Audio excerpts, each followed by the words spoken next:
Horrible news, not just for the Angels, but for all of baseball, because the best player in baseball right now, Shohei Ohtani, suffered a UCL tear. The Angels didn't give word yet on whether that would mean surgery. Everyone is thinking the same thing, which is you hear UCL tear and you think bump, Tommy John. Yep. And when you think Tommy John, you think you're done. Out for more than a year. More than a year. Like maybe you pitch at the end of next year. And so Shohei Ohtani, as one of the premier free agent in this upcoming cycle, there's fair questions about whether or not his contract is going to be affected. Before I get to this Buster Olney sound about whether he thinks that Shohei is going to be able to command the same type of contract, has your interest cooled at all in Shohei based on this recent injury? I'm still interested, but not as intensely as I was prior. Yeah, it's cooled a little bit. Why were we so infatuated with what he was doing? Because it's something that no one has done in 100 years or ever. You throw Babe Ruth in there, but I think what he's doing now is more impressive. And when you lose some of that, when you know at least you're not going to have that in the short term, a year or a year plus, then you have to start looking at him a bit differently. Like, all right, well, he's a hitter now. He's one of the best hitters in the game, but now he's just a hitter. So I've simmered down a little bit. What about you? I feel the same. Like and again, it feels silly to say because Shohei Ohtani as a hitter would be a massive upgrade for Seattle. You know what I mean? Like even then, like him without pitching would still be great. That would still be a free agent I would love to have. Right. But you're right. Part of the intrigue is he can be, depending on how great your pitching staff is, your best arm, your best bat.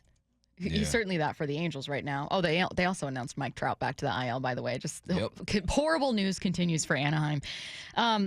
But yeah, a little bit. And I think, too, it's the fact that it's the second Tommy John. Like, that's what does it for me. And Curtis, earlier, I was talking to you about, like, hey, how many pitchers have had really successful careers after their second Tommy John? And you didn't find a ton. Yeah, second one is, I think, a lot harder to come back from the first. The most notable pitcher who has ever undergone Tommy John surgery twice is Jacob deGrom, and he's in the process of the second time. So he has yet to come back from that.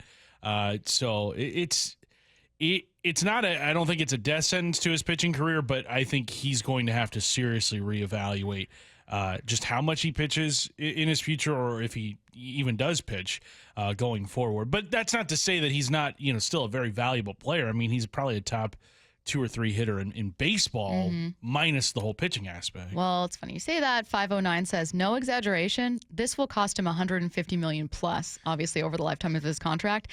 Buster Olney of ESPN's Baseball Tonight might agree with you. Well, the contract he's going to get start with the number 5, $500 million, maybe even $600 million. Well, that goes away now because teams just have no idea what his future is as a pitcher. Is he going to come back as a reliever? Is he going to be a starter? Is he not going to pitch at all? And so the speculation I'm hearing this morning from agents is that his forthcoming contract will essentially have to be 2-tiered. You pay him as a hitter, say $350 million, and then you do a pitching side of the contract based on incentives, appearances, starts, that sort of thing, because nobody knows if, in fact, he winds up having to need a second Tommy John surgery, what he's going to be able to provide as a pitcher. What do you think about that contract structure proposal? No one knows, right? We've seen what Verlander came back from that same injury, and he looked awesome. Did he win a Cy Young after he came back from that injury, I believe? He did, yeah. He did, right? He looked good. So if you compare him to the best-case scenarios, then you can rely on that faith and say, all right, well, he's going to come back. He's going to be the same Ohtani. But if you are in the business of baseball, of saving your franchise some money, you're going to say, look, hey, Ohtani, you're not worth what you used to be because of that injury. And say they look at him and say, look, we're going to look at you as more of just a hitter, right? All right, some of the best contracts out there for these hitters. We got Trout, who's going to make $426 million over his career or his contract. Mookie, $365. right? You got Judge at 360.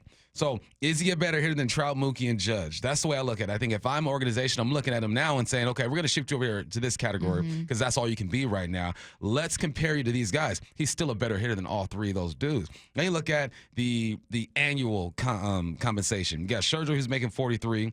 You got Verlander, who's making 43. You got Judge, who's making 40. Those are the top three contracts annually, okay? So should he get the Scherzer type of money if you factor in his ability to pitch? I don't know. I think that it just got so much more complicated for his agent. At first, his agent is sitting at the table and saying, "Can't wait to make my money. Bring the next guy in. Bring the next guy in. Let's see what you got. All right, let me see your PowerPoint. What do you have on my guy?" Your PowerPoint. So now he's sitting there like, okay, we really have to have some strong negotiations. Things have changed. Is he the best player in the game still? Yes.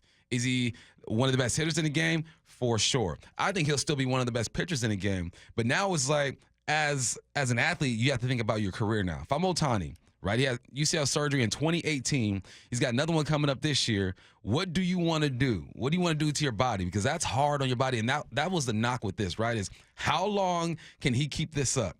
How long can he be a starting pitcher and one of the best hitters in the game? Eventually, you got to pick one. Which way is he going to go? Well, the thing that makes Ohtani interesting is, yes, he is an amazing hitter, but a contract for Trout, for Judge, and Mookie are also as outfielders and also as defenders. Curtis, do you know the biggest contract for a DH? Shohei Ohtani is in another stratosphere, but for if he were just a DH. Well, the two examples right now are Giancarlo Stanton at $32 million and Miguel Cabrera at $32 million, but those guys signed their contracts playing another position and then transition to DH, but still $32 million for a designated hitter is it's going to be lower than what Ohtani's probably going to end up making on an average annual value. I think too, like, there is an aspect to this, and Brock was talking to us a little bit about this earlier.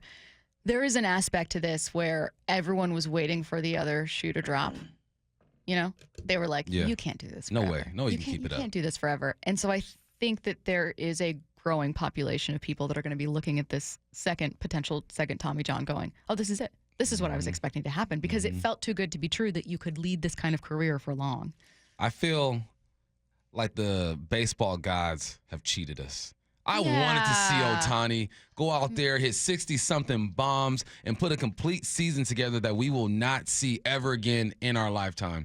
And unfortunately, that's not going to happen. But what does this do? This also gives you some insight on how hard what he was doing is on his body. Yeah. It's tough. So, Ohtani, get better. The money's messed up now, but you're still going to be a rich man.